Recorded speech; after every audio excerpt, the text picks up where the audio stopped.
c'est vrai c'est-à-dire xam nga li mu wax ci leader. waaw yaa ngi woon ci pression justice. grave baal ma de dagg naa li mu wax non c'est important li nga doon président li nga doon wax c'est important mais sooy xool il est en train de nous dire indirectement que c'est lui qui va faire une pression sur la justice d'ailleurs la sortie de Aminata Touré da koy confirmer qui est sa haute représentante donc li mu wax dañ ko wax loo maintenant est-ce que war nañ nekk ci réew boo xamante ni suñu njiitum réew mooy wax def pression sur la justice wala day wax population ñu def sur la pression sur la justice ça c'est-à-dire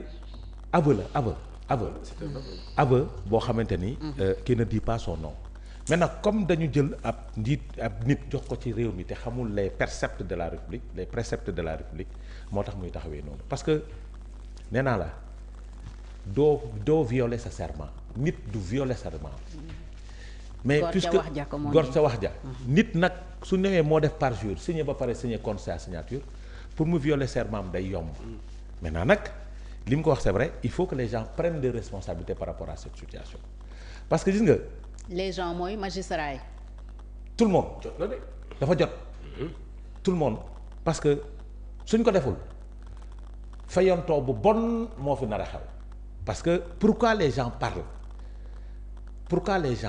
parce que ils cherchent des arrestations c'est-à-dire ils cherchent des boucs émissaires pour justifier seeni déclaration hier ak avant-hier te loolu réew di doxee noonu république di doxee noonu te connaissant la personne gis nga nit ki soo ko bëggee dàq bul wut justifier bul wut justificatif pour dàq ko. Qui veut tuer son chien l'accuse de rage.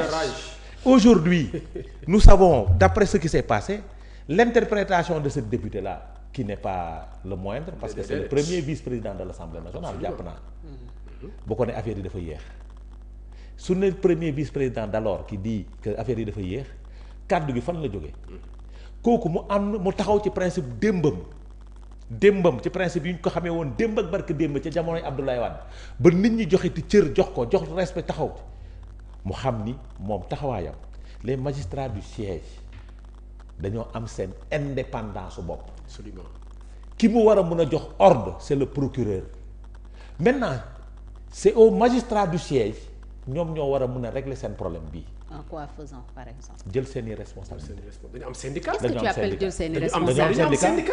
AMS si ñoom la bokk. mais Gabon syndicat magistrature Gabon J'ai dafa dit. grève. mais fii amuñu syndicat c'est une association. j'ai dit yow tam. c'est-à-dire yii su daan association la xam Union des magistrats du nga nag Sénégal. Fatou yii su daan am ca jamono yi Macky Sall communiqué génn na. yàgg na communiqué UMS ça c'est vrai. Yàgg na. Sous Télico par exemple. Sous Télico on ne tolérait pas ce genre de. c'est-à-dire communiqué génn na seen mutisme bii lañ àndul parce que tey président de la République daf leen jam baaraamu tuuma accuser leen sax indirectement de connivence avec l'ancien régime. l'ancien régime loolu moo fi ne c'est extrêmement moo waral lenteur yi mais ñun ñëpp xam nañ ni le temps de la justice n'est pas le temps des autres ñun ñëpp xam nañ ko pour bañ a def erreur moo tax justice war a jël temps d'ailleurs il l'avait dit avant moom moo ko waxoon ci première interview. c'est que tam dañu tàmm di gis ay dossiers fast track. j'ai dit looloo tax. dossier fast track certains dossiers. bii de mun ci nekk fast track. certains dossiers. Tu ne peux pas accuser la personne de détournement de deniers publics nga def ko fast track. Tu ne peux pas vouloir emprisonner certaines hautes autorités. mais Macky Sall def na ko fi avec le dossier Khalifa Sall c'était du fast track pur et dur. C'était pas du fast track pur et dur. déedéet. Khalifa Sall c'était basé sur bàyyi ma terminer. C'était basé sur un rapport. Ouais. C'était basé sur un rapport d'audit de l'IGE. déclassifié. waaw wala déet. loo ci dis après des contestations waaw wala déet. Maintenant pour éviter ces contestations là nit ñi di wax ni c'est des dossiers purement politisés te wala c'est des dossiers purement vides. La justice ne doit pas parce que ñoom ñoo ñu jaay rupture non.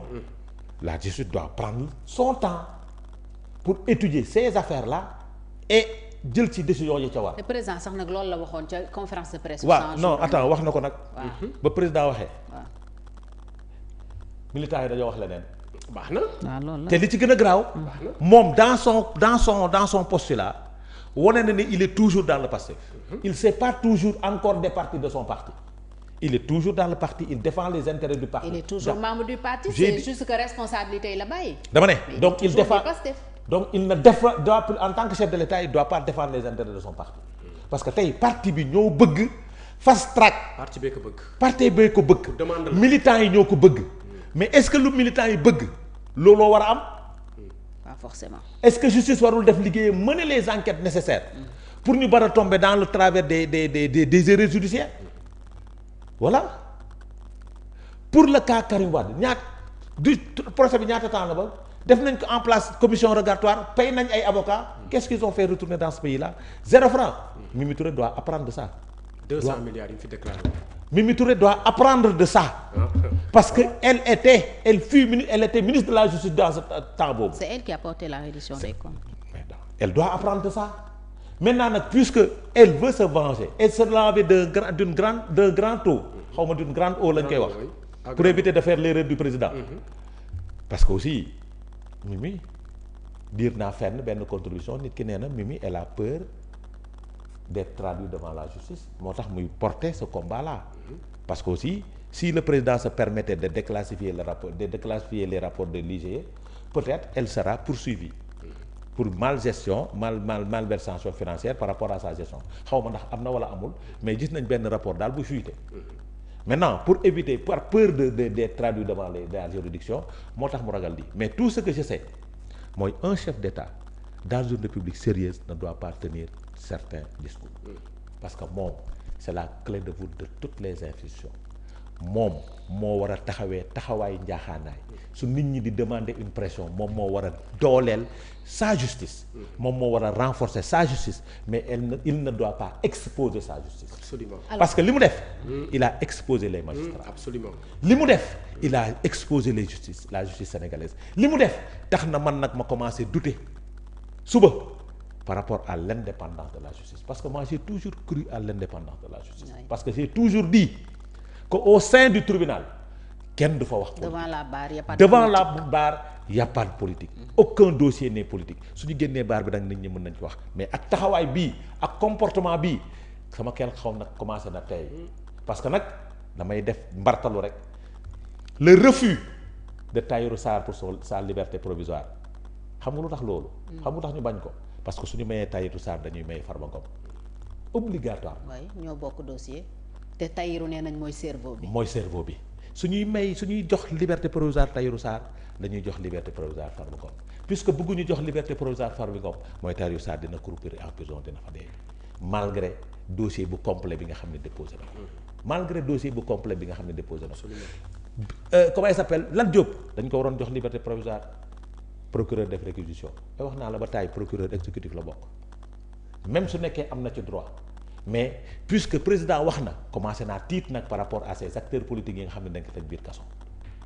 ci seen libération ci libération commencé naa ci tiit parce que nag moom waxul na peuple bi de parce que lui c'est le représentant du peuple le président de la République c'est le représentant du peuple c'est le numéro 1 c'est le père de la nation si le père de la nation moo ñu naan ñun nañu jóg def pression de justice bi vous avez le droit de faire pression à la justice moi j'ai peur et je n'ai plus confiance à ce père de la nation là parce que man bëggoon naa mu nekk sama le père de la nation mais pour moi il n'est plus digne de répondre au sobriquet père de la nation du moment où il demande à sa nation d'aller convaincre de faire pression sur la justice loolu la demandé am. tey ban attitude ngay xaar ci Ousmane Diagne ministre de la justice. Ousmane su nekkee li ma ko xamee woon démb ak barki démb mi ngi ci moom. il doit rendre le tablier. à sa place c'est ce que tu aurais fait. waaw il doit pas attendre te ba mu ko waree def du tey. ba ñu toogee Grand Théâtre ne ko Ousmane Diagne moo ma envoyé di vidéo ma jox ko ma ne ko defal sa liggéey jour boobu la waroon teggi tànkam ko sax parce que nag xam na ne ñi mu séqal du ñu ay nit yoo xamante ni dañuy denc secret et la République c'est le secret d'abord la République c'est la confidentialité la République c'est le silence la République n'est pas bavarde et malheureusement notre père de la nation commence à être bavard et son bavardage moo ko andil erreur de communication bii parce que lii nag c'est une erreur de manifeste de communication parce que nag njiitum réew mi moom ci interview dem keroog bi ay bal rek la doon wax ay bal rek ay toj rek te soo ko xoolee dans sa communication verbale dafay wax ay toj yu dul jeex sa communication non verbale dafay wone ni cette personne là c'est-à-dire ku ma nawoon la mais gis naa keroog une personne aigrie une personne méchante une personne qui ne croit pas à sa nation mais une personne qui croit à une personne qui se nomme Ousmane Sonko qui veut coûte que oui c'est ça que j'ai senti la froideur de cette personne. Diomaye était très froid et Sénégal soxlawul njiitum réew boobu parce que munoo am froideur ba pare ne da ngay woo nit ñi dacaan di demander cohésion sociale munoo demander nit ñi def pression à la justice nga mën a am cohésion sociale Fatou munul nekk dañuy waxtaan munul nekk li ma gis keroog mooy njiitum réew buy rendre le tablier après. ah oui ouais. Après c'est-à-dire. xam nga lu tax 2029. déedéet. Okay. Bien avant. 2027 parce que nag intérim dafa am fu muy yem moo ko wax keroog de je veux des DG forts je veux un premier ministre super fort quand tu as un premier ministre super fort tu n'es plus président de la République. Pour yow loolu genre annonce. tu n'es plus président de la République. Parce que tu as démissionné déjà. Mais moom c'est ce qu'il a toujours prôné. Xam nga lu tax ma wax la ko. L'avoir prôné. L'hyperprésidentialisme. L'avoir prôné. Du le premier d'ailleurs. Xam nga nag il a toujours prôné que le président doit quitter la tête du Conseil supérieur de la magistrature. Ça c'est vrai. Defu ko. Mais yàgg nañu wax tam ne le président est trop fort. J'ai dit. Hyperprésidentialisme. waa déglul dama ne. suñu constitution moo ko joxe.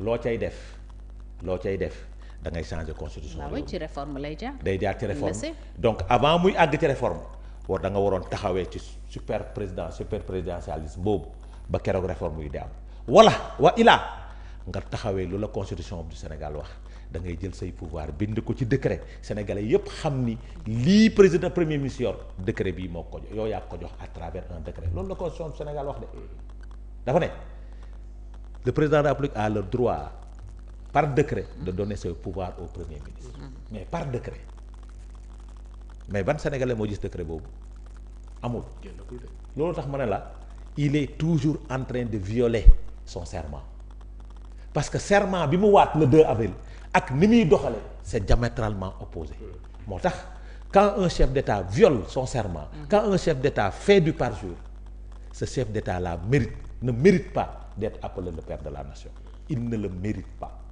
wallahi il ne doit plus mériter la confiance des Sénégalais parce que man loolu laa gëm quand un chef d'État demande à la justice à sa population de faire pression sur la justice il ne mérite pas le respect qu'on devait lui donner man loolu laa gëm parce que nag moom moo waroon dooleel justice bi protéger leen aar leen ba kenn du leen ñeme mais malheureusement tey nit ñi am nañ droit ñeme justice bi parce que président moo leen jaxase ak moom man su ma neexee suba ma xëy attaquer magistrat bi parce que président moo ma ko sant est-ce que xam nga ne président moo ma ko sant président moo ma sant ma def pression attaquer magistrat yi ne leen ni ngeen jugé Ablaye Ndiaye ànduma ci président moo ma sant ne leen ni fi ngeen yóbbu Assane Diouf presse instruction ànduma ci c'est le président qui m'a demandé de dire ça c'est le président qui me l'a demandé et c'est très grave donc su ma ko defee suba yoon warul dal sama kaw parce que sama njiitum réew moo ma ko sant su nit ñi defee pression suba sur les magistrats yoon warul dal seen kaw parce que suñu njiitum réew moo ñu ko sant